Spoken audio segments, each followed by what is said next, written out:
ये देखिए जी, हमारे टूर में हैं इशफाक साहब, ये सफ़ेद कपड़ों वाले, और ये है पिकासो आर्ट। पिकासो इन्हीं गलियों में उसका म्यूज़ियम है, वो इधर ही पैदा हुआ था। तो जिसने एक तस्वीर बनाई और लड़की से कहा जाओ ये $1 मिलियन की बिकेगी, 30 सेकंड में उसने बनाई थी और वाकई वो $1 मिलियन में बिकी थी। और ये देखिए ये तस्वीर बना रही है। इसकी आप तस्वीर स्पीड का अंदाज़ा नहीं कर सकते कि ये तस्वीर सेम बनाएगी। ये कमाल आर्ट्स है इसका।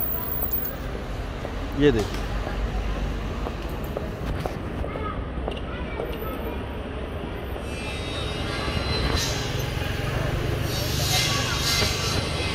ये रमला स्ट्रीट है, ये रमला है, ठीक है। ये थिएटर प्रिंस चैपल, बड़े पुराने सदियों पुराने थिएटर है। इन गलियों में बहुत घूम चुका हूँ। और ये देखिए